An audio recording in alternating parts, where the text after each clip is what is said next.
Kung may isang bagay na alamang bawat Pinoy basketball fan, ito yun.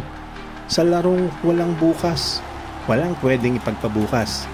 At ngayong gabi, maghaharap ang Gilas Pilipinas at host na Saudi Arabia para isang do-or-die battle sa FIBA Asia Cup. Pero teka, huwag nating isipin na easy win lang to.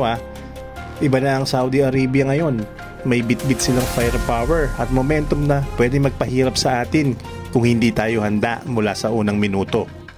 Kaya nga si Coach Tim Cone, malinaw ang utos.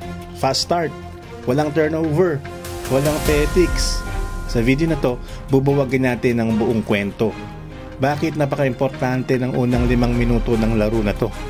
Sino ang mga Saudi players na pwedeng sumakit ang ulo ng Gilas? At paano ginagamit ni Tim Cone ang legendary never say die attitude sa international stage? Hating gabi sa Pilipinas, pero sa Middle East, primetime showdown to. Gilas Pilipinas, dala ang bandera ng bansa. Pasok sa knockout stage kung mananalo. Pero kung matalo, uwi na agad. At hindi lang basta laro to. Kung manalo tayo, quarterfinals laban sa Australia ang susunod. Isang dambuhalang kalaban na top seed sa Group A. Kung tutuusin, may history na tayo sa Saudi Arabia. 3 sunod na panalo tayo laban sa kanila. 2 doon noong 2022 World Cup qualifiers kasama ang malupit na 84-46 win sa MOA Arena kung saan pinangunahan ni Jordan Clarkson ang opensa. Pero rewind natin ng kaunti. Noong 1989 sa ABC Championships, natalo tayo sa Saudi Arabia sa overtime 91-89. Hindi lang basta talo, kundi upset loss na hindi madaling limutin. Ibig sabihin, may kaya silang manalo kung magpabaya tayo. Si Coach Tim Cone, kilala sa PBA bilang hari ng Barangay Ginebra. At kung may isa siyang trademark, yun ang never say die mentality. Pero kahit gaano kakatapang sa dulo, hindi pwedeng puro habol lang. Sabi niya mismo, we don't want to rely on that all time. We do need to get off to a better start. Bakit? Simple lang, sa international basketball, mas mabilis ang laro, mas punishing ang depensa at bawat posisyon mahalaga. Kung sa first quarter pa lang, naghahabol na ng 10 puntos, ubos ang energy mo pagdating ng crunch time. At kung titingnan mo ang 3 group stage games ng Gilas, madalas slow start tayo. Pero may magandang senyales laban sa Iraq. Kahit may 6-point deficit sa first quarter, hindi lumayo ang kalaban. Nakatay tayo sa halftime, tapos umarangkada sa second half para manalo 66-57. Hindi na ito yung Saudi Arabia na sanay tayong tambakan noon. May 2 players na kailangang bantayan. Una, si Muhammad Ali Abdur-Rahman, 30 years old, dating Michigan Wolverine sa USNCAA.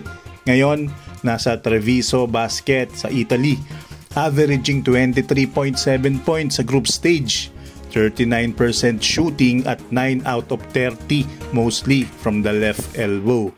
Siya yung type of player na kayang mag-init bigla at magpasakit ng ulo sa depensa. Malaki ang posibilidad na si Chris Newsome ang primary defender niya with backup from Calvin Octana kung okay na yung ankle injury niya. Pwede rin si Scottie Thompson o Dwight Ramos. Pangalawa, si Muhammad Al-Suwailem, 6'9" center, 14.7 points, 12 rebounds, 3 blocks per game, rim protector at post threat. Ito ang magbibigay challenge kina AJ Edu at Junmar Fajardo, lalo na kung maging physical ang laban. Kailangan maaga pa lang mapigilan na siya sa ilalim.